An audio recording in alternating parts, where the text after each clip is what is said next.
Queridos irmãos, que a paz do Senhor Jesus esteja com você e com toda a sua família. Estamos começando o seu programa Escola Bíblica Dominical. Obrigado por sua audiência.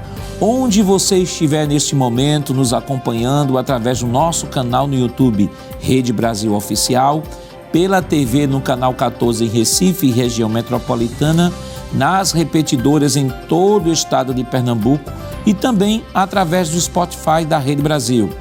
Aproveite este momento e compartilhe nossa programação. Mande os nossos links para os seus amigos e familiares. Permita que mais pessoas sejam alcançadas pela Palavra de Deus. Veremos a 13ª lição do trimestre com o tema Aviva, ó Senhor, a tua obra. E para comentar a lição de hoje, contamos com a presença do evangelista Alessandro Barreto. Pai do Senhor, irmão Alessandro. A paz do Senhor, pastor Jackson.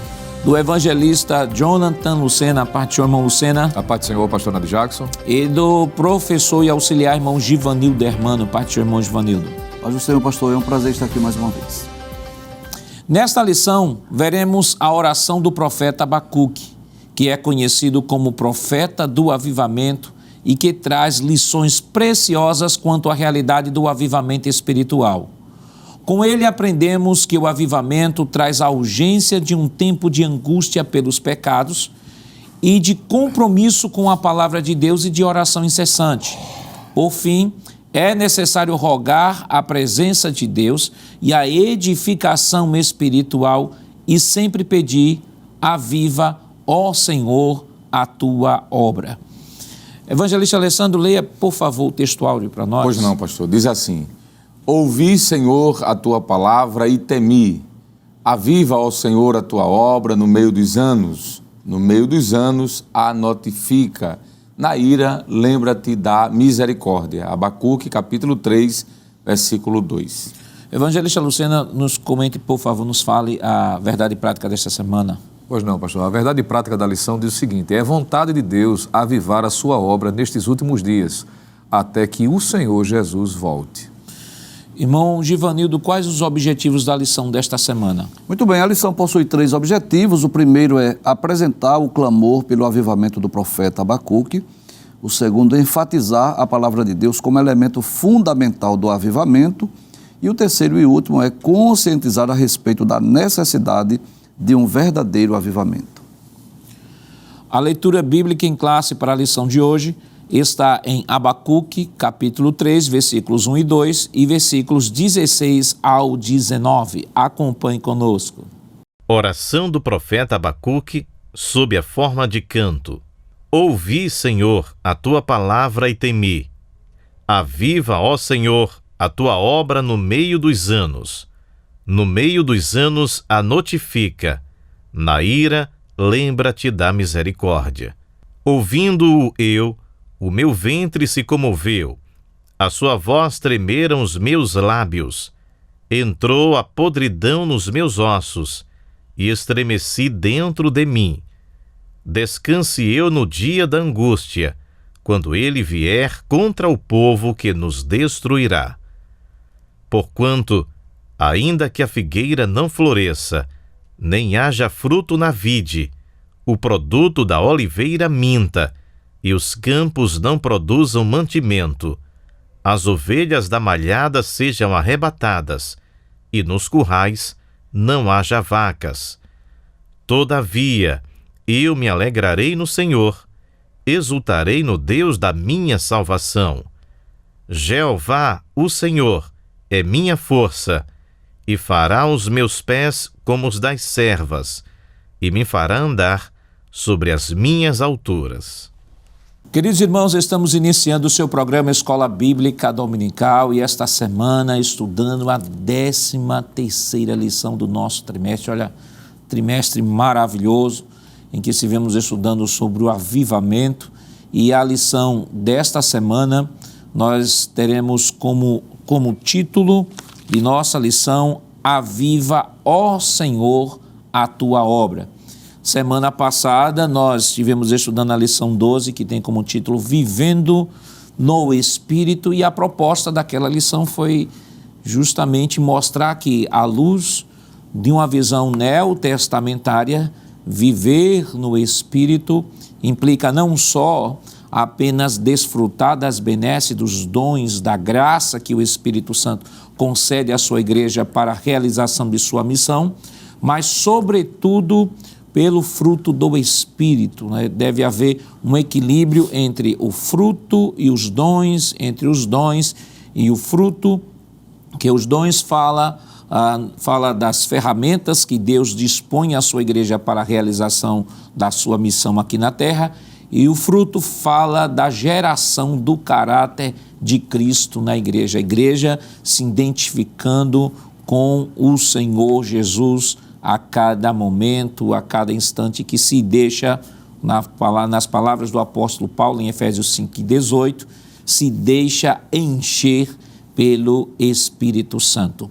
Mas, evangelista Alessandro, esse trimestre foi um trimestre bastante interessante. Nós estivemos estudando sobre a lição com tema geral, aviva a tua obra, o chamado das Escrituras ao quebrantamento e ao poder de Deus. Então é um momento que o professor deve, nessa lição, né, 13ª lição, de fazer uma geral. Claro, o professor não vai tomar muito tempo, né, que o tempo é bem pequeno, geralmente em torno de 1 hora você tem para fazer a exposição do conteúdo da lição, mas você pode em 5 minutinhos, ou menos até que isso, você fazer uma visão panorâmica, né, desde primeira lição até a lição que estará sendo estudada esta semana. Então vamos fazer um ping-pong aqui.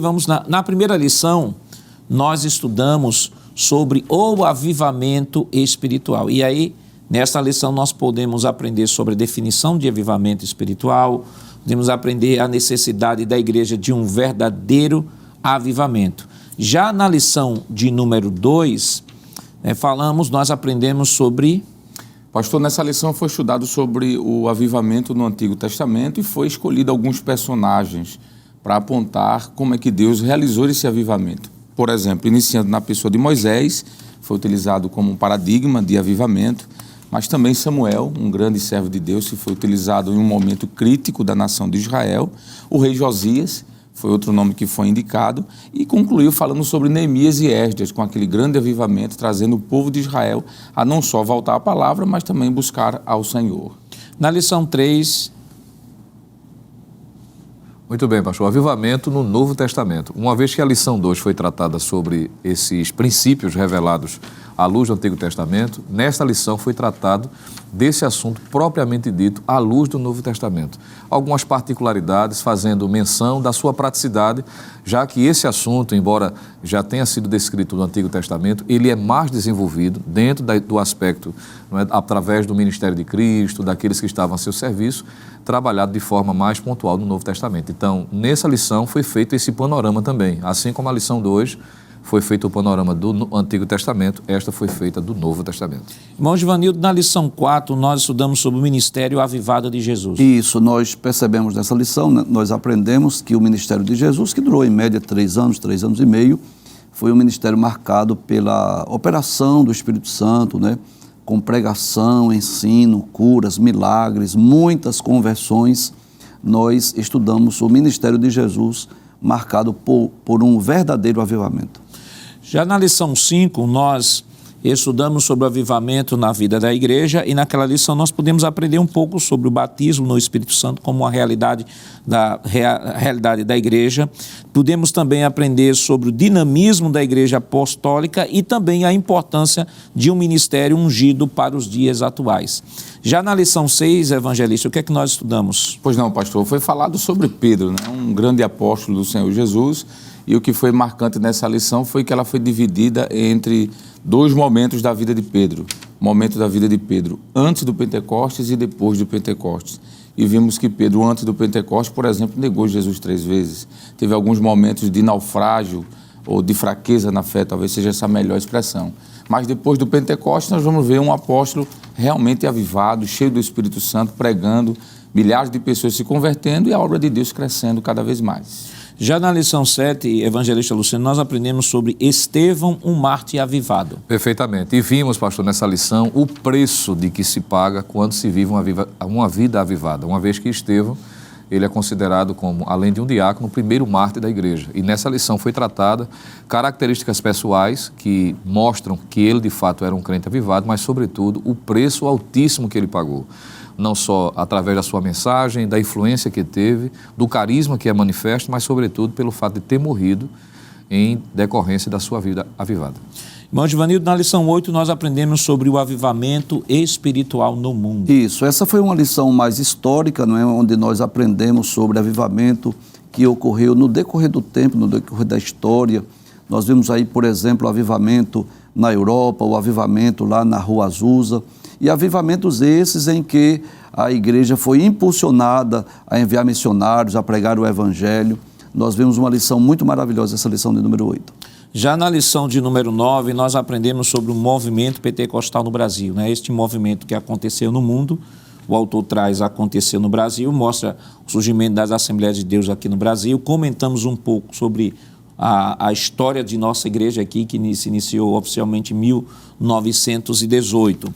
E na lição de número 10, evangelista Alessandro, nós falamos sobre o avivamento na vida pessoal. Perfeito. Baseado nos Salmos de número 63, ali a pessoa do salmista, ele demonstra que estava em uma situação difícil e nesse momento ele busca o Senhor. E é por isso que o texto é na vida pessoal, porque vai mostrar de que o avivamento acontece não apenas de forma coletiva, através de grupos, como na lição anterior, que foi citada pelo professor Givanildo, no mundo, mas também de forma pessoal, individual. E o salmista, no Salmo 93, mostra que houve uma busca sincera, uma vida de oração e de clamor pelo Senhor. Evangelista Lucena, já na lição 11, nós estudamos sobre o avivamento e a missão da igreja. Perfeitamente, pastor. É o desdobramento, né, de tudo que havia sido estudado, como decorrência também do que, tanto no Brasil como no estado de Pernambuco, a nossa igreja vivenciou. E essa lição retrata esse comprometimento de que uma igreja avivada, ela tem prazer em evangelizar. Ela foi chamada e separada para isso. E vimos de que quando há uma igreja avivada, isso no aspecto coletivo, e quando um crente individualmente é avivado, respectivamente, ele tem prazer de evangelizar. A partir de experiências que foram retratadas nessa lição, foi mostrado tanto esse trabalho de evangelismo partindo o que poderíamos chamar de evangelismo local, mas os seus desdobramentos conforme Atos 1 e 8, já que foi tratado ali também Judéia, Samaria, até os confins da terra. A igreja evangelizando em todos os lugares.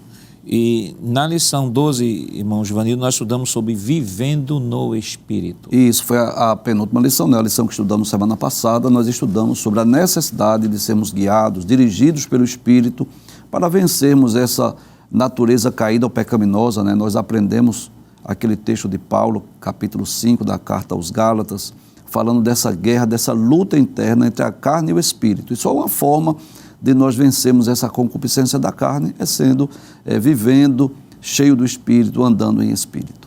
E esta semana, né, a lição de número 13, que tem como título, né, Aviva, ó Senhor, a tua obra.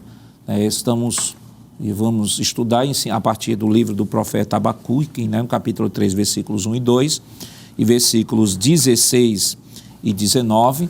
Vale destacar, só fazendo uma recapitulação, né, do que estudamos no trimestre passado, que o contexto histórico é igual. Estamos falando do profeta Abacuque, que está dentro de um contexto iminente da tomada de Jerusalém, da destruição do templo.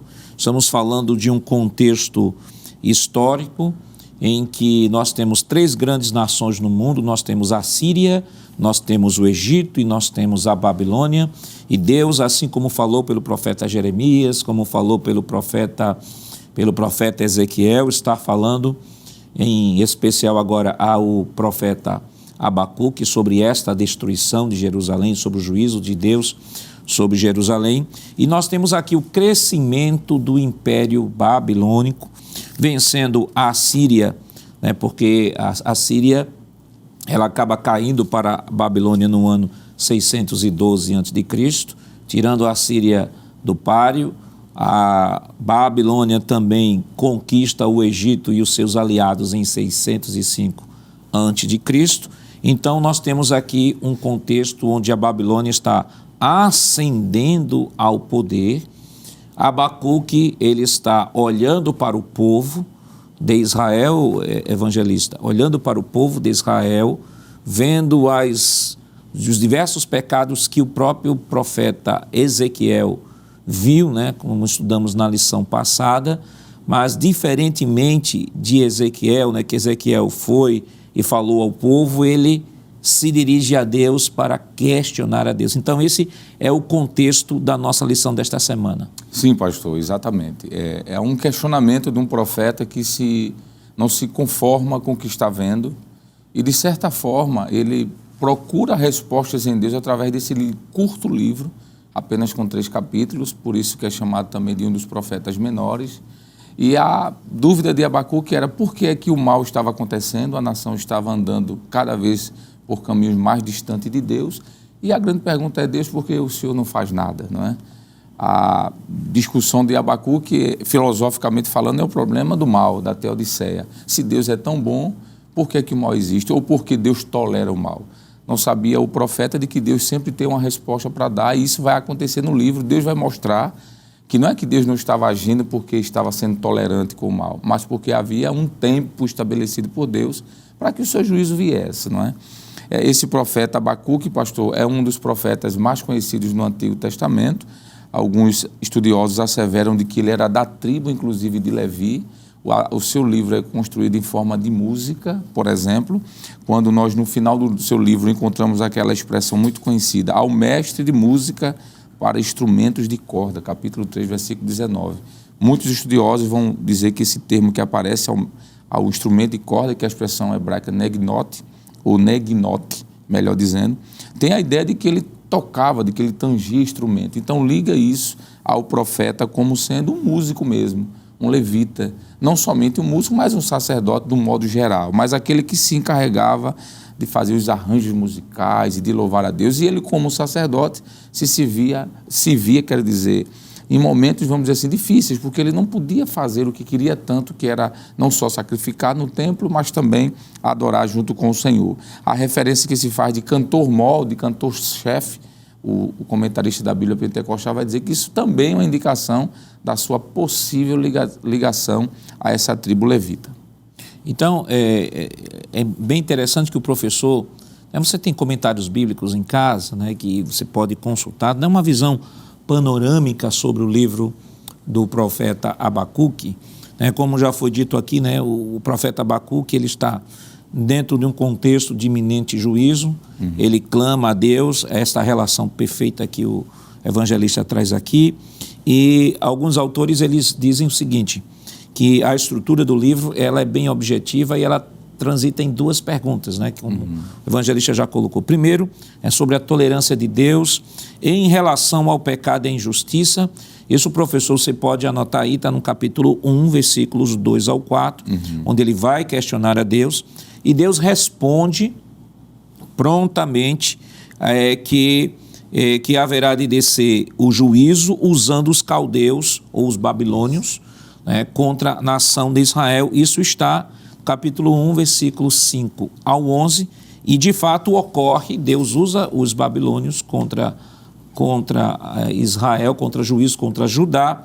No ano de 587, Jerusalém cai. Entretanto, quando Deus dá essa resposta para o profeta Abacuque, em contrapartida, Abacuque se choca, né? Porque como é que Deus, olha, eu estou clamando para Deus descer juízo sobre Judá. Aí Deus agora vai me dizer que vai usar uma nação mais ímpia do que Judá para disciplinar Judá. Então ele vai questionar, diz, como é que Deus pode usar como instrumento de juízo um povo mais cruel e desumano? E isso ele questiona no capítulo 1, versículos 12 ao 17, até o capítulo 2 em 1, ele está ainda esperando Deus responder, e Deus responde e promete também julgar a Babilônia, capítulo 2, versículos 2 ao 20, o que fez de fato em 539 antes de Cristo, quando a Babilônia cai para os persas. Então, evangelista Lucena, o contexto de Abacuque é um contexto que mostra de fato que o justo deve viver pela fé em santidade e também no justo julgamento divino. Ou seja, é um Deus que é santo, mas é o Deus também que é justo e estabelece o seu juízo. Perfeitamente, pastor. É interessante considerar, uma vez sendo situado, não é, a lição, uma vez que está tratando desse profeta, e ele está no ambiente, isso configura aquilo que de alguma forma já foi tratado em lições passadas. No resumo que foi feito agora há pouco, uma das lições foi destacado que geralmente o avivamento se dá em momento de muita hostilidade, em momentos de dificuldades.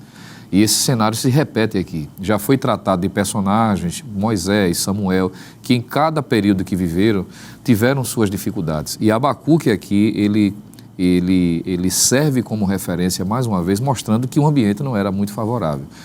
Mostrando que dentro desse ambiente, ele clama, ele pede, apesar que ele está ainda em tratamento, ele não consegue identificar algumas questões pontuais, claro, e até se entende, pastor, porque dentro da limitação revelacional havia muita coisa ainda que Abacuque não conseguia entender. Ora, hoje tendo o Antigo e Novo Testamento, há algumas pessoas que ainda se intrigam e tropeçam, não é, em questões como estas, então para ele era ainda mais difícil. Mas o que é interessante, e aí é onde é que é uma questão aplicativa, já que o propósito não é só situar e trazer informações históricas, mas mostrar de que, apesar de tudo estar contra, não é, desfavorável, ele é movido pela intenção, por entender de que Deus, ele pode fazer alguma coisa. Ele clama, ele busca aquele que tem como fazer e como responder. Ele está intrigado, está inquieto, está querendo trazer o esclarecimento de algumas situações, mas ele entende que Deus é a fonte e que ele pode, neste, buscar uma resposta e, sobretudo, avivar. Tanto é que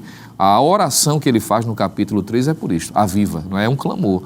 Isso é o suspiro da alma dele, o que já foi tratado também de alguma maneira. Então, o professor deve aproveitar, como sempre tem sido falado nos programas aqui apresentado pela superintendência, pela nossa igreja através da superintendência, mostrar de que o cenário era hostil, mas que não tinha nada perdido. Mesmo ele sem entender o porquê de algumas coisas, mas entende que pode recorrer a Deus. E é interessante, pastor, que a forma como ele recorre é alguém que não tem, vamos dizer assim, milindres em se aproximar de Deus. Veja que ele não está preocupado em usar a linguagem rebuscada ou esconder atrás de uma espiritualidade. Ele está colocando o coração pelo avesso. Até quando, né? E é importante lembrar isso, que diante de Deus nós precisamos ter essa liberdade de buscar ao Senhor, principalmente através da oração. O que será tratado, claro, de forma mais pertinente, mas eu acredito que essas informações abrirão o entendimento para que o aluno em sala de aula compreenda, pelo menos, o grito da alma de Abacuque. E diferentemente dos outros profetas, irmão Joanildo, por exemplo, você tem o profeta Ezequiel, que nós estudamos, recebe as visões e tal, e ele faz ciente ao povo. Como Jeremias faz ciente ao povo. Sim. Mas Abacuque, em especial, ele vê todo aquele cenário, eu acredito, ele se lembra de toda a dinâmica do Antigo Testamento, como Deus sempre tratou o seu povo, e sobretudo o pacto deuteronômico, né? Você obedeça, então bendito será a tua casa, a tua entrada, a tua saída, tal. Desobedeça e maldito será. Então, ele percebe o crescimento do pecado, da injustiça, de Judá, e vê que parece que Deus está tolerando tudo isso. Ele disse assim, mas, e o que eu acho interessante, e tomando aqui a palavra ousado de Abacuque, é que ele vai questionar a Deus em oração. Exato. Vai questionar a Deus em oração, mas Deus, o Deus que eu conheço na história da revelação de Israel... É o que pune, o que castiga. É o Deus que pune, que castiga. Juízo. E por que isso não está acontecendo agora? Exato. Dois fatos interessantes que nos chamam a atenção no livro de Abacuque. Primeiro, esse diálogo, essa comunicação, essa comunhão com Deus. Diferente dos outros profetas, não que os outros não tenham comunhão, claro, mas eu digo no sentido de os demais profetas, geralmente era assim, eles ouviam a Deus e falavam, transmitiam a mensagem de Deus. Abacuque não, é aquele que dialoga, que pergunta, que Deus responde. Então a gente percebe aí esse diálogo entre Deus e o profeta. Outro fato interessante é que os demais profetas, eles receberam aquela revelação de Deus como Jeremias. Deus usa Jeremias para denunciar o pecado. Olha, está ocorrendo isso. Deus usa Ezequiel para dizer assim, veja o que está ocorrendo no templo. Abacuque é o inverso. É como se ele estivesse vendo as iniquidades do povo E agora é como se ele estivesse, no bom sentido do termo, claro, cobrando de Deus uma punição, né? Deixa eu ler aqui alguns versículos, versículos 2 a 4 do capítulo 1, né? Deixa eu ler a partir do versículo 1. Peso que viu o profeta Abacuque. Peso aí é sentença, é mensagem de juízo, de julgamento. Aí ele diz, até quando, Senhor, clamarei eu e tu não me escutarás? Veja, não é Deus que diz assim, Abacuque, eu estou vendo o meu povo que está assim. Diga que o povo está em iniquidade. É Abacuque quem vê. Até quando, Senhor, clamarei eu e tu não me escutarás? Gritarei violência e não o salvarás. O que é que eu percebo aqui? É um sentimento de justiça que ele tem. Não é? Eu não vejo aqui um homem cheio de ódio, de ira, não, mas um sentimento de justiça. Como nós muitas vezes nos sentimos. Esse sentimento de Abacuque é o sentimento de qualquer pessoa que teme a Deus. Ao ver a iniquidade do mundo, ao ver a corrupção, qualquer crente, qualquer servo de Deus, né, quando vê o noticiário sobre as profanações, por exemplo, nessas festas carnavalescas, nós temos esse sentimento de justiça, nós ficamos perguntando, será que Deus não está vendo? Só que aqui há uma diferença. Abacuque estava vendo as injustiças, o pecado do povo de Judá. Ele não estava falando de incrédulos, ele não estava falando de nações estrangeiras. Perfeito. Ele estava falando da nação de Judá, que tem a lei, que conhece a lei de Deus. Aí ele pergunta, né? Ele diz que Deus vê, deixa ele ver a iniquidade, a vexação, a destruição, a violência, as injustiças sociais, né? Versículo 4 ele diz, por esta causa a lei se afrouxa, a sentença nunca sai, porque o ímpio cerca o justo e sai o juízo pervertido. Então, nós percebemos em algumas características em Abacuque. Esse diálogo, não só Deus fala e ele escreve, não, mas ele dialoga, ele conversa. Nós vamos ver esse sentido inverso, não é Deus que diz assim, olha, veja o que está ocorrendo como fez com Ezequiel, não. É ele que está vendo as vexações, os pecados, as iniquidades, as injustiças e, em terceiro lugar, é como se ele estivesse, no bom sentido do termo, cobrando. Será que Deus não vai tomar uma providência? Será que Deus vai permitir que isso aconteça, né? E aí depois vem a resposta de Deus. Mas um profeta maravilhoso, esse homem de comunhão, de diálogo com Deus que chama a atenção de cada um de nós. Então, como Abacuque lidou com essa situação de injustiça e diante das respostas de Deus à sua oração? Mas isso nós estaremos comentando depois do nosso rápido intervalo. Voltamos já.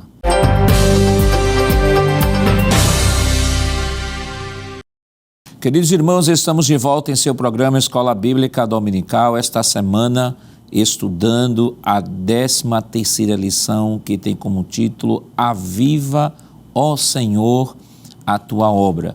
E no bloco anterior nós trouxemos aqui uma visão panorâmica sobre o livro do profeta Abacuque, dando contexto histórico, cultural, um momento em que Abacuque estava vivendo, ele que foi contemporâneo do profeta Naum, Sofonias e Jeremias. E nós falamos aqui que o seu livro, 3 capítulos, capítulo 1 e 2, mostra as 2 orações que ele faz ao Senhor e nestas orações pede a Deus respostas sobre, primeira oração sobre o pecado de Judá, e Deus responde que vai usar a Babilônia como juízo. E aí a segunda oração, onde ele vai questionar, mas Deus vai usar logo a Babilônia contra Judá, e Deus diz, não se preocupe, porque também a Babilônia será julgada por mim. Então, nós vamos para o primeiro tópico da nossa lição, o clamor pelo avivamento. Evangelista Alessandro, a intercessão angustiada do profeta, o aparente indiferença de Deus, em linhas gerais, nós já comentamos como quando trouxemos aqui aquela palavra introdutória da lição. Pois não. A resposta pronta de Deus para o profeta Abacuque, o que é que a gente pode comentar? Pois não, pastor. Esta resposta de Deus veio de forma bem diferente do que o profeta imaginava, não é? A resposta de Deus é que ele usaria os caldeus ou os babilônios, o mesmo povo com nome diferente, para punir o reino do sul, já que o reino do norte havia caído já há mais de 100 anos, não é? Isso, de certa forma, choca um pouco o profeta, já foi comentado sobre isso aqui, porque ele não entende como é que Deus ia punir um povo desobediente usando um povo descrente, digamos assim. O que o profeta Abacuque, no momento, não entendeu foi que o instrumento que Deus utiliza, pastor, para corrigir ou para punir aqueles que ele deseja fazer, não é o mais importante. O mais importante é a finalidade da punição. Se Deus vai usar os babilônios ou os caldeus, se Deus vai usar os sírios ou qualquer outro povo, isso de pouco importa. Eles são instrumentos de Deus. Isso não quer dizer de que Deus seja o autor do mal também. Deus apenas está se utilizando de veículos, de instrumentos para fazer a sua justiça ser implantada. O texto do profeta Abacuque é um clamor por avivamento, sim. Em que sentido? Do que nós já estudamos. Aquele que está vivendo uma vida de avivamento, por exemplo, é aquele que se volta para Deus.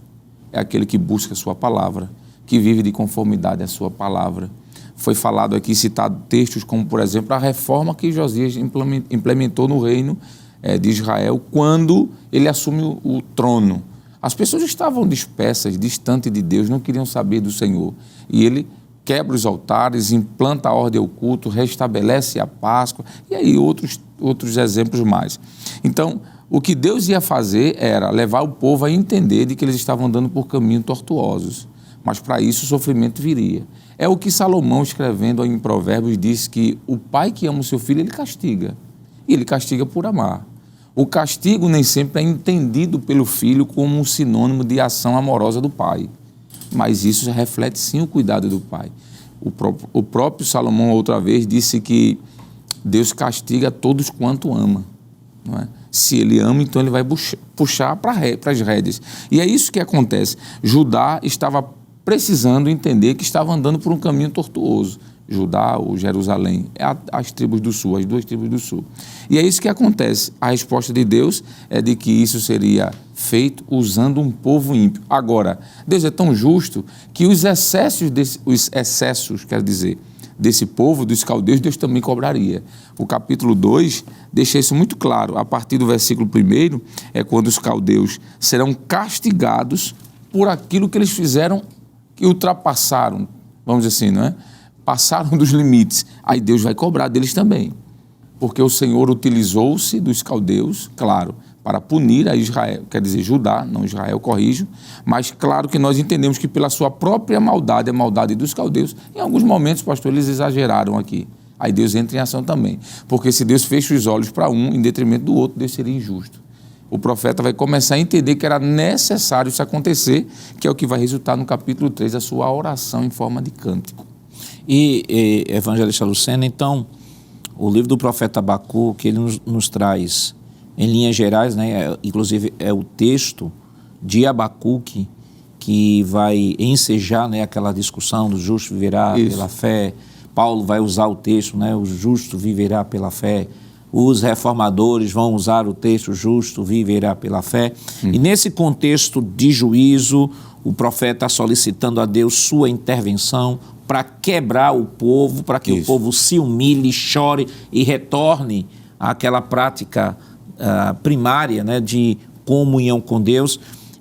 Dentro de todo esse contexto, ele acaba aprendendo com a resposta de Deus o seguinte: olha, não se preocupe, o justo sempre viverá pela fé e deve viver pela fé. E aqui fé no sentido de fidelidade, né? Isso. Vive por sua fidelidade, apesar de tudo estar na contramão, mas não perca a sua posição, não se dobre diante da corrupção, porque o Senhor, o Deus de Israel, continuará tratando com seu povo. Exatamente, pastor. São dois aspectos que estão interligados e que tem tudo a ver com esse tema geral de avivamento, não é? Uma vez que o profeta Abacuque precisou entender a soberania de Deus, a grandiosidade de Deus, que pode se utilizar dos meios mais diferenciados, às vezes até contraditórios, para que o seu propósito seja realizado. Quando eu digo contraditórios, não estou falando de imorais, não é? Porque Deus,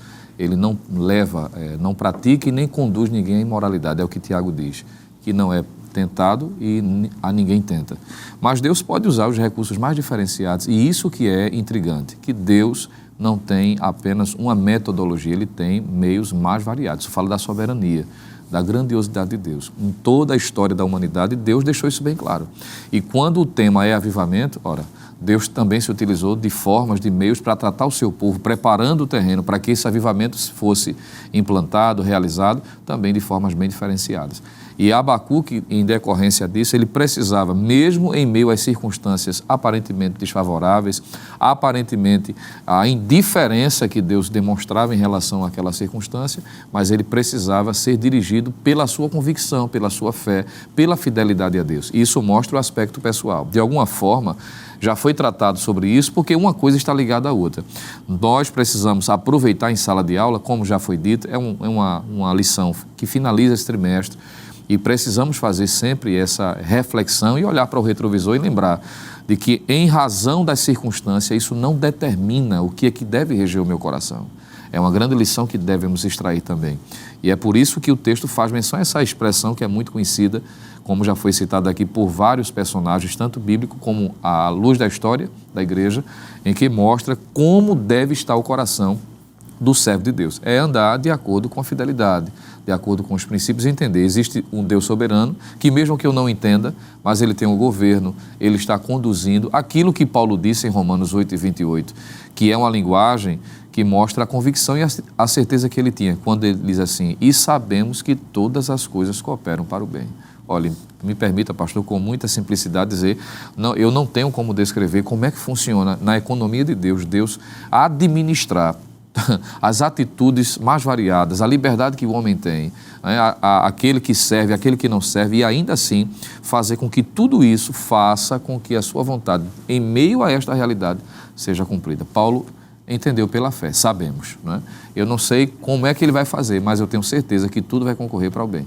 Então, é importante o professor também destacar esse aspecto, mostrando que, independente da circunstância, o coração do crente deve ser regido por esse sentimento, por essa convicção, esta certeza. Deus está no controle. E é a relação entre soberania e livre-arbítrio, né? Como é que Deus pode controlar tudo e mesmo assim dar ao homem a possibilidade dele escolher o que ele quiser, sem que isso frustre o plano de Deus? Como é que a gente não tem como entender? Se nós entendêssemos essa relação, não seríamos homens, seríamos deuses. Ou Deus não seria Deus, Deus seria homem. Então, às vezes, de maneira bem simplória, algumas pessoas tentam explicar isso e dizem assim: não, então Deus é soberano, Deus manda tudo, Deus é que determina a vontade do coração, é Deus porque assim ele controla. Isso é uma explicação bem ínfima, vamos assim dizer, bem pequena para esta relação tão grandiosa que só Deus, como Senhor, é capaz de compreender em todos os seus processos. E uma outra coisa que eu achei interessante o evangelista falando, né, sobre, ainda na temática, o justo viverá pela fé, viverá por sua fidelidade, que fala de fidelidade e santidade no contexto aqui. Eu lembro que semana passada nós estudamos a lição Andando no Espírito. E uma das características do fruto do Espírito é a fidelidade. É fidelidade, né? Porque o amor, o fruto do Espírito é amor, gozo, paz, longanimidade, benignidade, bondade. Aí a Almeida Corrigida traduz por fé, mas a Almeida Atualizada traduz por fidelidade. Então, há uma conexão perfeita, irmão Givanildo, entre a mensagem de Abacuque com essa relação de andar no Espírito da semana passada. Até porque, dentro desse contexto, né, Abacuque está falando para o povo de Judá, para o povo de Deus, que conhecia a lei, diferente das nações gentias, diferente das nações pagãs, que não tiveram, digamos assim, com tanta facilidade acesso à lei de Deus, era o povo de Judá. E Deus deu a lei através de Moisés para que, ao chegarem em Canaã, ao conquistarem a terra de Canaã, eles guardassem, obedecessem, cumprissem aquela lei. Só que Israel fez tudo o inverso. Israel não expulsou os moradores, Israel não destruiu seus ídolos, aprendeu as práticas pecaminosas e começou a praticar as injustiças sociais, a violência, o litígio, aqueles pecados para um povo que conhecia a lei de Deus. E aí vem, com certeza, o juízo, o Deus que toma a providência, e Abacuque, esse homem aí que nos leva a crer nisso, a praticar isso. O justo vai viver pela fé. independente das circunstâncias, independente do juízo, do castigo que Deus venha executar, independente do canal, do meio, independente de quem seja essa espada que Deus vai se utilizar, mas nós vamos viver pela fé. Então, evangelista Alessandro, vamos para o próximo tópico da nossa lição, né? O avivamento pela palavra. E aí o autor, ele vai trabalhar justamente o capítulo de número 3, versículo 2, né? Onde ele vai estar na nossa lição, leitura bíblica: ouvi, Senhor, a tua palavra e temi. Aí a frase: viva, ó Senhor, a tua obra no meio dos anos a notifica. Na ira, lembra-te da misericórdia. Ele, ao mesmo tempo em que orava ao Senhor por essa intervenção divina, mas sabia que a intervenção divina traria um castigo de Deus sobre a nação, e é por isso que, em contrapartida, na mesma oração ele disse: na ira, lembra-te da misericórdia. Tem misericórdia do teu povo, Senhor. Eu estou pedindo para que, em nome da aliança que tu estabelecesses com o povo, traz o povo de volta para junto de ti, em outras palavras. Traz o povo de volta, nem que isso seja necessário, uma intervenção, um castigo, mas na aplicação do castigo, use da tua misericórdia. Sim, sem sombra de dúvida, pastor. É muito bonito ver esse cântico de Abacuque pedindo a misericórdia de Deus, a sua benevolência, a sua paciência, para um povo que estava de forma bastante obstinada, não é? O texto de Abacuque, por exemplo, no capítulo 1, já foi citado aqui, versículo 4, e também dos versículos 13 ao versículo 15, mostra que o povo estava de forma tão obstinada que estavam oprimindo os pobres, os mais ricos oprimindo os pobres, desigualdade aqui no tratamento com os irmãos. O povo estava vivendo em pecados abertos, isso está do capítulo 2, a partir do versículo 4, por exemplo, capítulo 2, versículo 14 e 15, eles estavam entregues de forma, literalmente falando, ao pecado.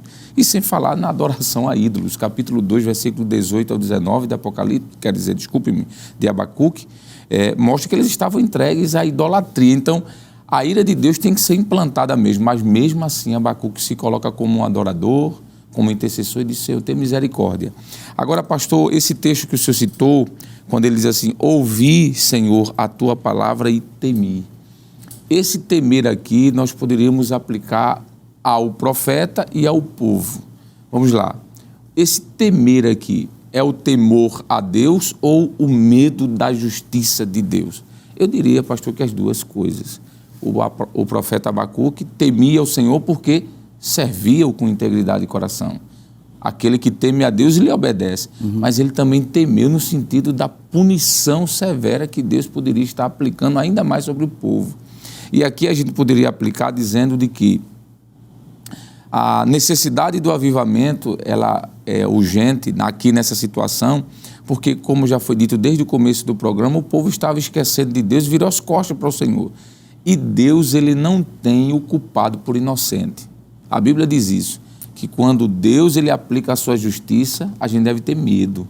O escritor sacro disse assim, que nós devemos temer cair nas mãos do Deus vivo. Não é isso?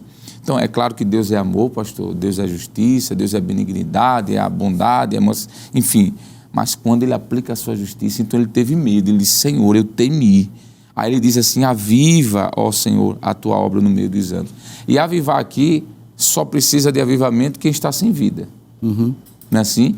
Reavivamento é quem está com pouca vida, mas precisa ser reavivado. Mas avivar é que não tem vida. Então ele está dizendo: Senhor, traz vida a esse povo. Faz com que esse povo veja novamente a tua glória e se levante. Então, a gente pode aplicar isso nesse sentido. E o versículo diz assim, pastor, para concluir a minha fala: lembra-te da tua misericórdia, que foi a sua fala, a sua pergunta.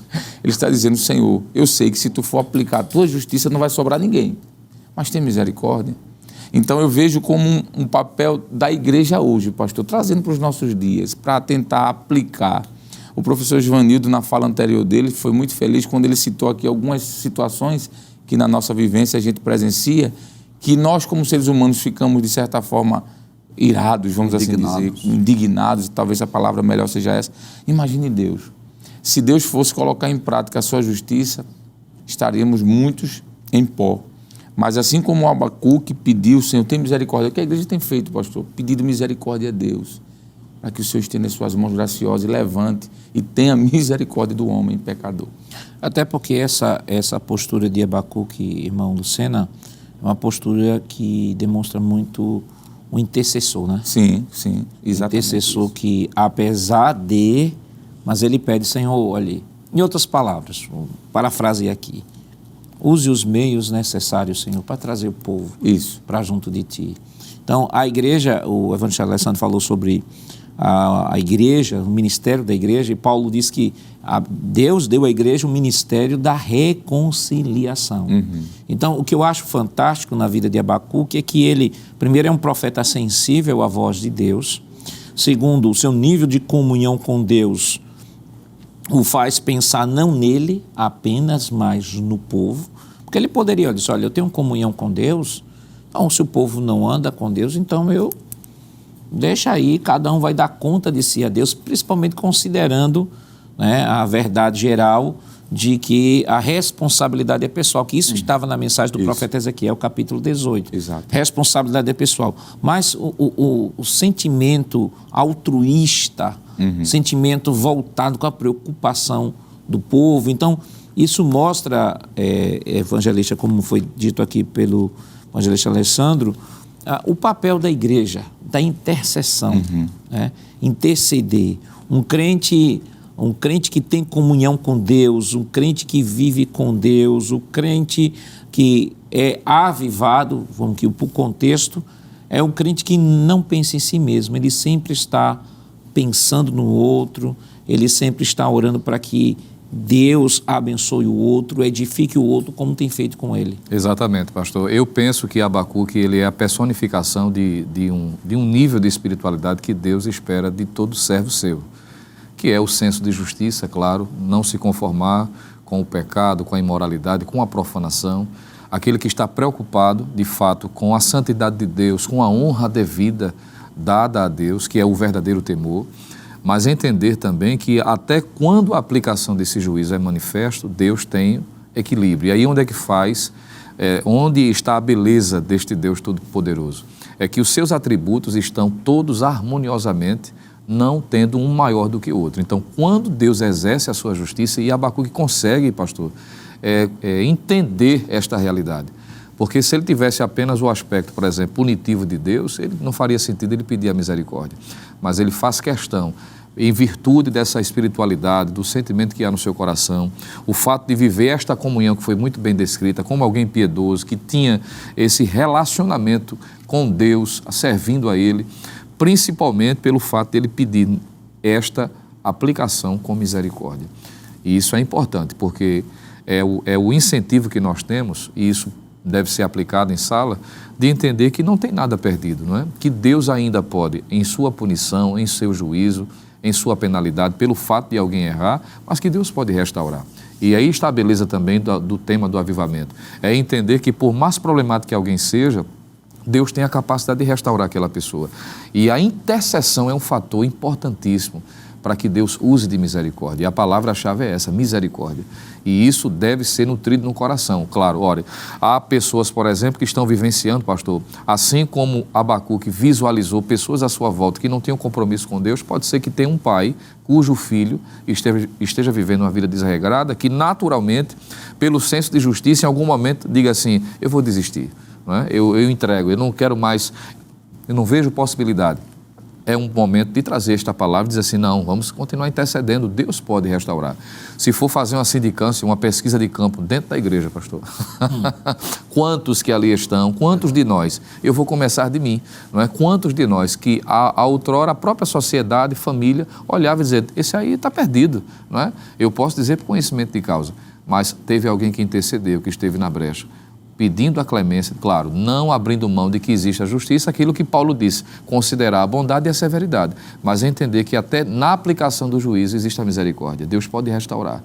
É uma palavra de incentivo, não é, para o pai que não deve desistir do filho, do cônjuge não desistir do outro, não é? E assim por diante, porque Deus é poderoso para restaurar. E o que eu acho bem interessante, irmão Joanildo, nessa oração dele é que ele pede a Deus que na sua ira lembre-se da misericórdia, que é o clamor dele, Mas o fato dele já pedir a Deus que na sua ira lembra-te da misericórdia, já é um exercício da misericórdia no coração dele em relação ao povo. Exatamente. Então, ele tinha, ao mesmo tempo, ele teve aquele sentimento que Deus deveria exercer juízo. Será que tu não estás vendo a vexação, a violência? Mas quando Deus diz assim, eu vou punir, não é aquele sentimento, muito bem, faça-me, execute, não. Ele tem aquele sentimento de compaixão pelo povo. É o que ocorreu com Jeremias, né? Jeremias, que é o profeta das lamentações, que também teve esse sentimento de Abacuque, em que Jeremias lamentou pelo fato de o povo judeu não seguir a sua orientação, não atender o convite ao arrependimento, e ele lamentou pelo fato de Deus exercer juízo. O livro das Lamentações mostra isso. Ele escreve o livro das Lamentações falando exatamente do que ocorreu com o povo quando os caldeus invadiram Jerusalém. E da mesma forma que Jeremias escreveu o livro das Lamentações, né, lamentando o que ocorreu e falando dessa misericórdia de Deus. Deixa eu ler aqui esse texto lá de Lamentações, capítulo 3, versículo de número 22, onde diz assim: as misericórdias do Senhor são a causa de não sermos consumidos, porque as suas misericórdias não têm fim. Então nós vamos ver aqui, mesmo falando de Jeremias, naquela situação de caos, de destruição, mas ele diz que as misericórdias de Deus não têm fim. Com Abacuque foi um pouco diferente, porque Abacuque estava orando antes de Deus exercer juízo, mas estava dizendo, Senhor, lembra-te da misericórdia. Não era aquele sentimento de ódio, de vingança. Muito bem, Senhor, executa juízo, exerce juízo, não é? Não, mas Senhor, pune, castiga, eu sei que tu és justo, mas tenha misericórdia do povo. E eu lembrei agora de Ezequiel, que Ezequiel ele está no momento em que começa a profetizar, e no capítulo 33, aí ele recebe a notícia de que Jerusalém caiu, né? Caiu. Então, diferentemente de Abacuque, que estava orando, sabia a iminência né, do que haveria de ocorrer. O avivamento é uma questão de vida ou de morte? Qual a importância do avivamento em nossas vidas? E que princípios nós podemos extrair do profeta Abacuque para a nossa vida no dia a dia? Mas isso nós estaremos comentando depois do nosso rápido intervalo. Voltamos já.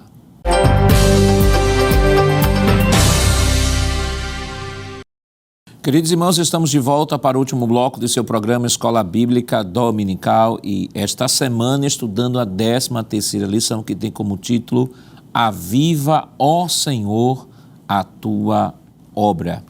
E no bloco anterior nós deixamos aqui a seguinte pergunta, né? Avivamento é uma questão de vida ou morte?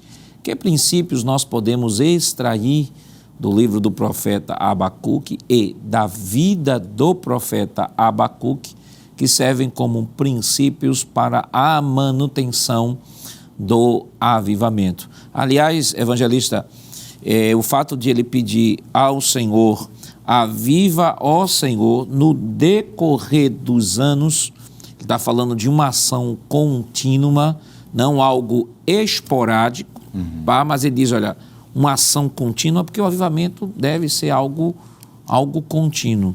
O fato dele estar pedindo essa ação contínua de Deus para trazer o seu povo de volta à sua presença mostra claramente um dos grandes princípios que nós já temos estudado durante todo esse trimestre do avivamento, do início do avivamento, que é justamente a busca ao Senhor, o arrependimento, o reconhecimento de Deus como a fonte do avivamento e, sobretudo, como nós já estudamos no bloco passado, o avivamento sempre partindo, no caso de Abacuque, partindo do pacto que Deus havia feito com Israel para nós hoje, a partir daquilo que Deus estabelece para a igreja no Novo Testamento. Sem sombra de dúvida, pastor. Essa expressão do profeta, no meio dos anos, fala de algo contínuo, como o senhor falou. Aquele texto que aparece quando o Senhor orientou os sacerdotes, não é? Isso podemos aplicar de forma figurada, dizendo que o fogo nunca deveria se apagar sobre o altar. O fogo arderá continuamente sobre o altar. trazendo um pouquinho para a história de Abacuque e também para a história da igreja, quando ele pede para que esse avivamento ele viesse perdurar no meio dos anos, traz essa ideia. Porque alguém pode estar avivado hoje, pastor, mas não está amanhã. Alguém pode viver uma vida de oração agora, mas não orar amanhã. Isso. Por isso que a ideia da manutenção do avivamento, não é? O avivamento eu comparo ele a uma tocha. Quando Paulo disse, por exemplo, à igreja de Tessalônica, não apagueis o Espírito. Por que Paulo disse isso? Porque existe a possibilidade desse Espírito ser apagado, dessa tocha vir a ser apagada. Consequentemente, a vida de avivamento. Nós podemos entender de que, como já foi dito aqui, é algo de manutenção diária. Por isso que a Bíblia sempre nos orienta a ler as Escrituras de dia e de noite, para que sejais bem-sucedido. A Bíblia nos ensina a orar, vigiar continuamente, porque o Espírito e a carne se opõem uns aos outros. A gente estudou isso em lição passada. A Bíblia nos ensina, Paulo falando aos Colossenses, a mortificar as obras da carne. Por que mortificando todos os dias? Porque o avivamento, ele é necessário ser mantido todos os dias. Então, essa expressão do profeta, no meio dos anos, eu acredito que ele estava pedindo a Deus que isso se perdurasse por muito tempo, mas aplicando a nossa vida, a gente pode dizer isso, pastor, de que é preciso ter essa manutenção, essa busca diária. Alguém, por exemplo, pode hoje não ter lido a palavra ainda, nesse momento que o programa está passando, ou o culto, como queira, pode não ter orado, pode sequer ter meditado aquele momento de devocional. A pergunta é, será que não está faltando alguma coisa? Por que pastor, que muitos, no longo da história, muitos movimentos se esfriaram e apagaram? Na história nós temos a Europa, por exemplo, como um sinal histórico de que as igrejas da Reforma foram um estopim, vamos dizer assim, da mudança de Deus através da igreja no mundo. Mas muitas dessas igrejas se apagaram, se esvaíram e muitos templos foram até fechados com o passar do tempo. Então eu penso, pastor, que essa sua pergunta se responderia dessa forma: manutenção, algo diário, contínuo, dia e noite, para que continuemos vivos. Alguém que deixa de comer, pastor, vai morrer. Ele pode ser o homem mais forte do mundo, 2 metros de altura, não é? Mas se ele deixa de comer, se ele deixa de se alimentar, ele vai definhando ao ponto de ser sepultado como um esqueleto ambulante. Então é mais ou menos isso na vida espiritual também, pastor, de forma prática. Vamos para a próxima tela, né? O avivamento, questão de vida ou de morte. Evangelista Lucena, ele fala o clamor pela misericórdia de Deus. Então, avivamento não é uma opção. Avivamento não é uma opção. Você pode ou não estar avivado. Avivamento fala de um estilo de vida. Perfeitamente, pastor. É o que caracteriza, de fato, quem está ligado à videira, quem está servindo ao Senhor, quem é templo e morada do Espírito Santo e quem vive uma vida de comunhão. Da mesma forma como já foi tratado em lições passadas, usando figuras, por exemplo, que era comum do tabernáculo, como o candelabro, por exemplo, que deveria ser mantido aceso, com aqueles cuidados diários, para que não houvesse nenhum entupimento, nenhum dos tubos, para que o azeite pudesse fluir, a chama permanecer acesa. E isso também retrata a condição da vida cristã. Então, avivamento, como o senhor disse, não é uma questão opcional. A propósito, há muitas pessoas que às vezes acham que estão em desobediência ou consideram apenas uma desobediência quando cometem qualquer tipo de comportamento que até a sociedade considera como sendo algo impróprio, inadequado. Mas um cristão, por exemplo, que não vive uma vida avivada, ele está em desobediência, não é? Porque a palavra mostra essa necessidade. E a consequência última, como já foi dito pelo evangelista Alessandro, é essa pessoa definhar a ponto de perder.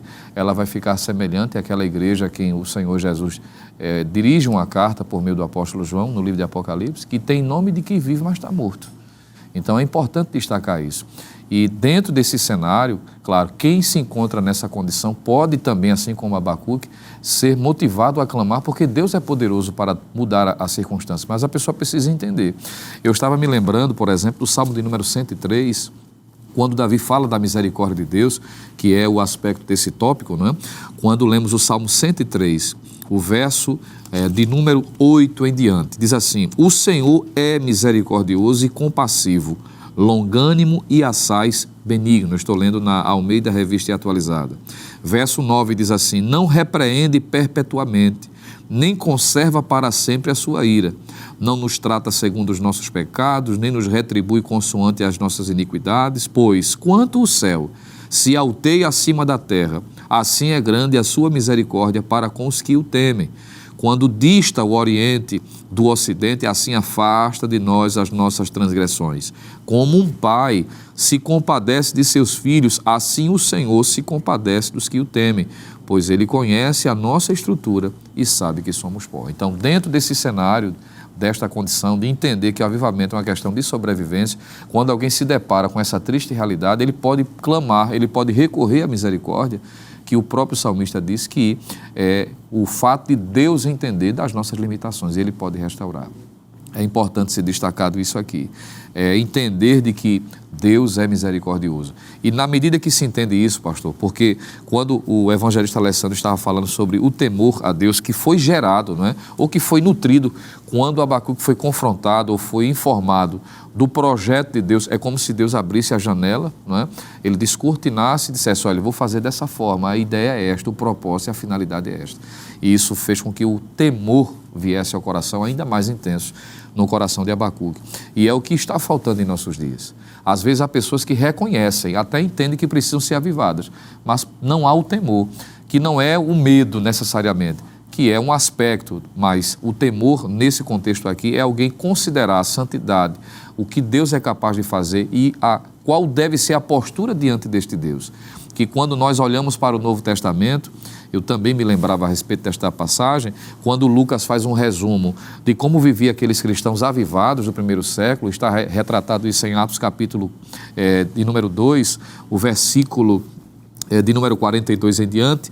O evangelista Lucas diz o seguinte: e perseveravam na doutrina dos apóstolos e na comunhão, no partir do pão e nas orações. Em cada alma havia temor, e muitos prodígios e sinais eram feitos por intermédio dos apóstolos. Aparece aqui a palavra temor, uma coisa que é importantíssima, que é destacado aqui, o temor a Deus. Ele diz: eu ouvi a tua palavra e temi. Então esse respeito, esse receio, esse medo no sentido de entender que Deus é santo, que a pessoa não deve se conformar com essa triste realidade e que Deus é misericordioso para restaurar. Quando há esse temor, aí Deus opera. E como eu disse, é algo que em nossos dias está muito escasso. Eu não estou falando de pessoas ímpias, não. Estou falando de pessoas que se dizem evangélicas, que já não têm mais temor no coração. Trata as coisas de Deus como se fosse secundária, não faz mais distinção entre o profano, o que é sagrado, e isso tem levado pessoas à morte espiritual, pastor. E essa lição é uma lição de encerramento e deve ser lembrado ao aluno do que deve ser considerado o avivamento como sendo algo prioritário e, sobretudo, como sendo algo respeitoso de viver de acordo com a vontade de Deus. E essa falta de temor se dá, irmão Givanildo, sobretudo, até pelo conceito equivocado que se tem de misericórdia de Deus, né? Exatamente. Entendeu? Acha que porque Deus é misericordioso, Deus dá carta aberta para que você possa fazer tudo, porque no quiser. Final de tudo, Deus vai usar da sua misericórdia. Aí eu lembrei agora do profeta Jonas, né? Isso. Do profeta Jonas, que queria que Deus destruísse Nínive, e depois que o povo se arrependeu... Ele ficou triste. E aí, veja que no capítulo 4 ele diz assim: eu sabia que se o povo Por se isso eu não queria ir pregar. Eu não queria ir pregar, né? Mas é preciso que se entenda que Deus de fato exerce misericórdia quando, em contrapartida, existe o arrependimento. O abandono do pecado. E o evangelista falando isso aqui, eu lembrei muito da lição, agora que nós estudamos sobre o avivamento e a vida pessoal, que fala das disciplinas espirituais, isso. Que é orar, buscar a presença do Senhor, ler a palavra, isso. Não buscar o Senhor quando tem vontade, não orar quando tem vontade, não ler a Bíblia quando tem vontade, porque se fizermos isso só quando temos vontade, então estamos sendo escravos da nossa vontade. E a vida cristã não é uma vida de emoção, a vida cristã é uma vida de princípios. Uhum. Eu com vontade ou sem vontade eu vou ler a Bíblia, porque eu preciso ler a Bíblia, né? Eu querendo com vontade ou sem vontade de orar, eu vou orar, porque eu preciso orar. Então, é justamente nesse caminho, nesta última lição do nosso trimestre, que é importante que o professor possa revisar isso com seus alunos. Exato. Nós precisamos entender que nós estamos vivendo dias como Abacuque, né? Ele estava vendo os pecados do povo de Judá, e hoje, quando nós não precisamos olhar para o mundo apenas, mas até mesmo algumas igrejas que se dizem cristãs, que se dizem evangélicas, em nome desse amor, em nome dessa misericórdia de Deus, estão aprovando, apoiando práticas abomináveis, né? Comportamentos que Deus abomina. Deus não odeia as pessoas, mas abomina determinadas práticas. E algumas igrejas, em nome, né, desse amor e dessa misericórdia de Deus, estão abraçando, apoiando e aprovando essas abominações. E o que Deus quer de nós é essa atitude de Abacuque. Estamos aqui como profetas de Deus, como intercessores, né? E sabemos sim que Deus exercerá o juízo, mas estamos também para clamar pela misericórdia, para que Deus tenha misericórdia dessas vidas, para que eles possam, né? Para que essas igrejas e esses cristãos sejam realmente avivados, né? Seja lá qual for o método que Deus vai exercer o seu juízo, o seu castigo, mas que essas pessoas venham realmente ter um encontro com Deus. Então nós estamos vivendo dias, essa lição, eu diria que estamos vivendo realmente dias como os dias de Abacuque, e essa é a nossa atitude. O que Deus deseja de cada um de nós é sermos Abacuque para essa geração. E, sobretudo, né, irmão evangelista Alessandro, essa atitude de inconformação. O profeta, ele não se conformava com aquela situação que Judá estava vivendo. Era o povo de Deus, mas ele olhava e dizia assim: não, eu não fui aprender, eu não aprendi assim. Exato. Meus pais não me ensinaram desse jeito. Né? E aí eu lembrei agora daquele conceito de Dietrich, né?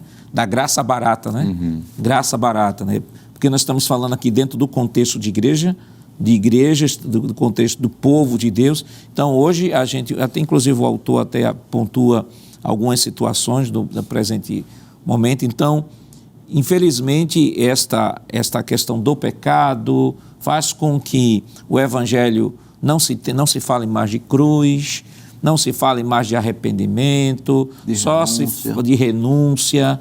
Né? Isso aí deixa para depois. O negócio é dizer que você pode, que você tem condições, de que você vai prosperar, receba uma chave de carro, uma chave de casa, você vai viajar o mundo inteiro para cima e para baixo, como se a vida cristã, irmão, se resumisse ou fosse mundo, isso, a este mundo.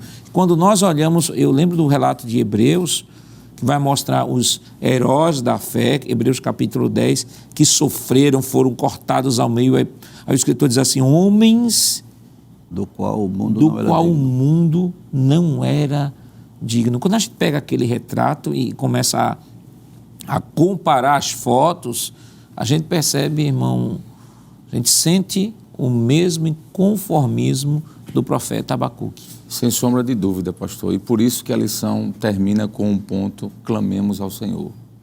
Devemos continuar como igreja, clamando a Deus pela sua misericórdia, mas também não se conformando com isto, com a situação em que vivemos. Quando o senhor estava falando a sua fala agora, eu lembrando também do que o professor Joanildo falou, de que nós temos visto dias muito difíceis, coisas que nos surpreendem, a cada dia uma aberração maior do que a outra. E o que nos vem na mente é um pouquinho parecido com o que Abacuque ele disse: Senhor, será que tu não estás vendo mal? Só que quando a gente olha para o cenário mundial, pastor, aqui ou acolá a gente vê a mão de Deus agindo. Seja através de elementos da natureza, punindo alguém, um povo, uma nação. A gente pode ver também a mão de Deus agindo usando circunstâncias econômicas, políticas, não é? Envolvendo nações, povos, líderes, governantes. Deus permite governantes para que haja uma punição, para que o povo venha a se inclinar e reconhecer que precisa do Senhor. Então devemos continuar orando, pastor. O sofrimento, a Bíblia deixa claro que não é uma ação de Deus na vida do homem, mas fruto do próprio pecado. Gênesis 3, Romanos 3, 23, Paulo diz isso, não é? nós devemos entender de que Deus ele não é culpado pelo sofrimento do homem, mas Deus permite o sofrimento através de circunstâncias, foi o que aconteceu com Judá.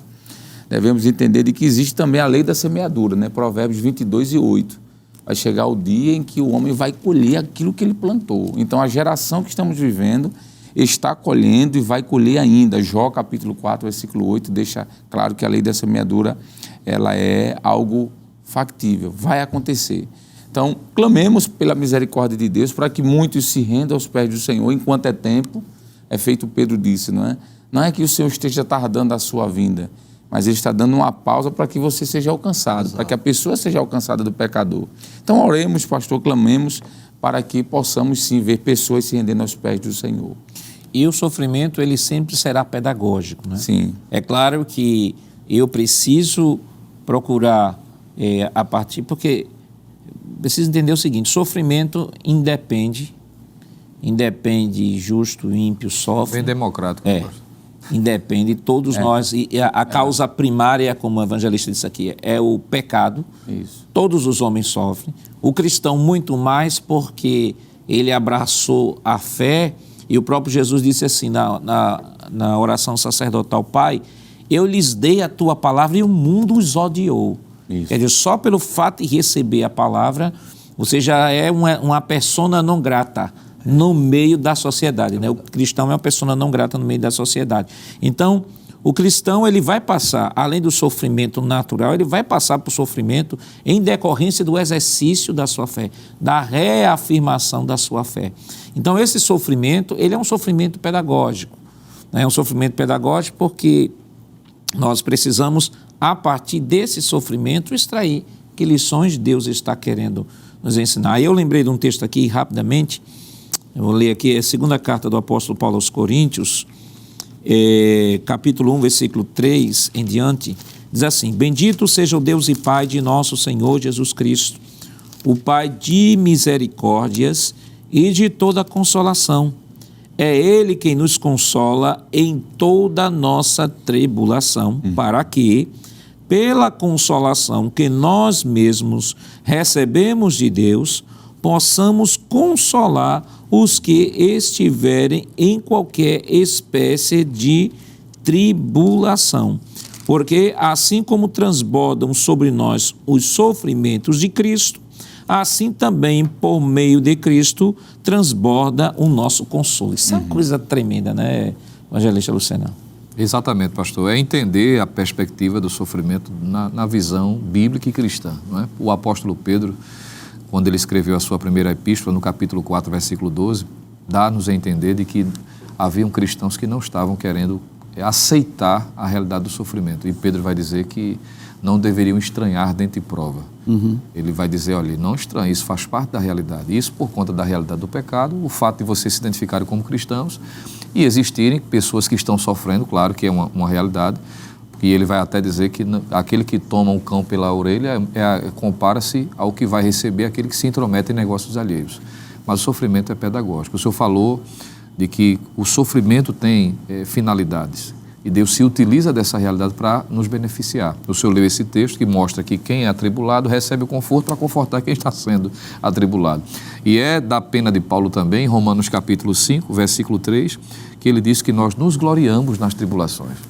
Nós temos a condição, quando entendemos isto, não é se alegrar pelo sofrimento, é se alegrar em meio ao sofrimento. E entender que Deus se utiliza, se é um sofrimento decorrente da fidelidade ao Senhor, por estar no centro da vontade de Deus, então é um investimento que Deus está fazendo de alguma forma. A ponto de ele dizer assim, sabendo que a tribulação produz perseverança, a perseverança experiência, a experiência esperança, e a esperança não confunde porque o amor de Deus é derramado em nosso coração. Produz, resultado, finalidade. Quando a gente entende isso, fica mais fácil, uma perspectiva diferente, e isso faz com que, apesar da circunstância, o nosso coração seja motivado a buscar ainda mais a Deus. Então, irmão Givanildo, é um momento para o professor dar uma geral em todo o assunto que foi dado durante o trimestre, para mostrar de que esta verdade não pode ser deixada no trimestre que está passando, mas que deve ser colocado perpetuamente, na vida diariamente. Continuar, exatamente. É o momento de fazermos uma dupla reflexão, né? Primeiro da nossa vida individual, O que é que mudou na minha vida depois de estudar 13 lições sobre avivamento? Espera-se que nós, como professores, tenhamos sido avivados. Segunda pergunta, o que isso mudou na minha classe, na vida dos meus alunos, né? E deixar bem claro que é algo constante, é algo permanente. Deus deseja que nós vivamos avivados, sejamos avivados e vivamos avivados no dia a dia. Evangelista Alessandro, nosso tempo já foi embora, mas rapidamente, que lições, ou que lição ou lições o senhor pode extrair deste tema que nós estamos abordando para orientar o professor que nos acompanha? Pois não, pastor, é que não existe aquele que está definitivamente perdido, condenado. Não vou investir em fulano porque ali está entregue ao pecado, então ele não tem mais solução. Pelo contrário, a gente viu no livro de Abacuque de que o povo estava sim em degradação moral e espiritual, mas que havia esperança. Inclusive, Abacuque termina cantando uma restauração física para o povo, mas uma restauração espiritual também. Então, eu creio que uma das lições é de que o avivamento, ele é possível chegar na vida daquele que está totalmente distante de Deus, não totalmente perdido, porque enquanto há vida, há esperança. Então, orar, clamar como ele clamou, pedindo que Deus tenha misericórdia, para que estas pessoas, mesmo distante da graça, mesmo distante da vontade de Deus, sejam alcançadas. Evangelista? Pastor, eu finalizaria com uma frase que está no esboço da superintendência, lembrando que essa lição mostra, sobretudo, a grandeza e a excelência de Deus sobre todas as nações, sobre a história da humanidade, enfatizar a sua soberania divina e saber de que o crente deve viver pela fé, é a conduta que se espera, e aí, sobretudo, como finaliza o capítulo 3, exultar, adorar ao Senhor, mesmo que as coisas ao seu redor não sejam tão favoráveis, são disciplinas vistas numa vida realmente avivada. Bom, Givanildo. Clamemos como Abacuque, né? Aviva ao Senhor a tua obra. Então é um desejo de Deus que nós venhamos clamar por um avivamento. Abacuque, ele via o juízo de Deus vindo sobre Judá, mas também via o juízo de Deus vindo sobre a Babilônia. E ele, naquele cenário, naquela profecia, ele possivelmente conseguia vislumbrar o cenário de guerra que estaria sendo acometido Judá em decorrência dos seus pecados. Mas isso não desestimulava Abacuque de orar ao Senhor, de clamar ao Senhor e pedir que Deus promovesse uma intervenção no meio do seu povo. E o mais brilhante de toda essa situação é que no final do seu livro ele reafirma a sua fidelidade a Deus, apesar de todas as circunstâncias. Abacuque capítulo 3, versículos 17, 18 e 19 diz: ainda que a figueira não floresça, nem haja fruto na videira, ainda que a colheita da oliveira decepcione e os campos não produzam mantimento, ainda que as ovelhas desapareçam do aprisco e nos currais não haja mais gado, mesmo assim eu me alegro no Senhor e exulto no Deus da minha salvação. O Senhor é a minha fortaleza, Ele dá aos meus pés a ligeireza das costas e me faz andar nas minhas alturas. Então, que, querido professor, você possa apresentar ao seu aluno que o mais importante do que qualquer situação nesta vida é viver pela fé, ou seja, viver em fidelidade a Deus. A nossa fidelidade a Deus é um valor que nos custa, é algo caro para nós. Independentemente das circunstâncias, Abacuque dizia: Senhor, eu vou continuar sendo fiel a Ti. Pode faltar até todas as necessidades básicas neste mundo, mas isso não vai arrancar do meu coração a alegria de manter comunhão e de viver uma vida de relacionamento contigo. Passe essa mensagem para o seu aluno, exorte o seu aluno a viver uma vida de fidelidade ao Senhor e, sobretudo, ter o Senhor como a essência da sua alegria. Que Deus continue lhe abençoando em nome de Jesus.